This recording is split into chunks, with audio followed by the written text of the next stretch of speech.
Good morning mga kaligtas. Welcome back po sa ating YouTube channel, Safety Engineer Vlad. Ngayon may bago tayong segment. Ito yung kunting kalamang kaligtasan. No? Sa segment na ito ay ating pag-uusapan ang imminent danger. Ano nga ba yung imminent danger?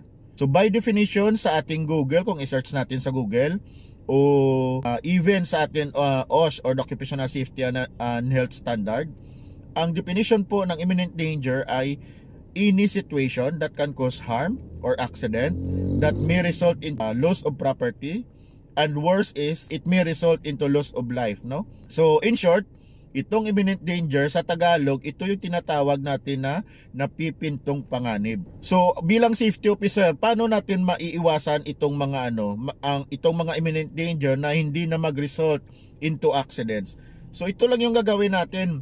Every day mag-conduct lang tayo ng daily routine inspection para makita natin yung situation nating worksite at saka makikita natin if may present of imminent danger sa ating workplace. So yun lang, daily routine inspection.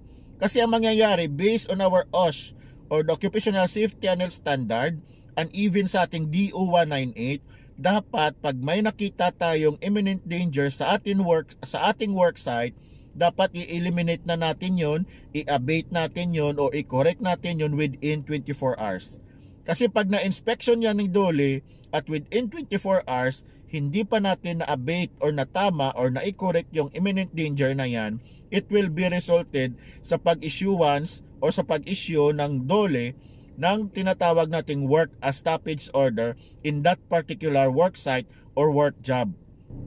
At ang isang company or ang isang worksite, pag na-issuehan na ng work stoppage order, dapat within 72 hours or 3 days na ipatawag na sila ng DOLE at mag-explain doon sa DOLE kung bakit within 24 hours ay hindi pa nila na-abate or na-itama or na-correct yung imminent danger na yon.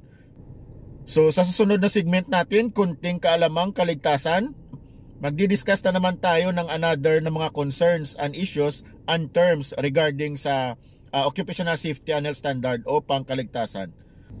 Sa muli, this is Safety Engineer Vlad. Magkita-kita po tayo ulit sa next ko po na video.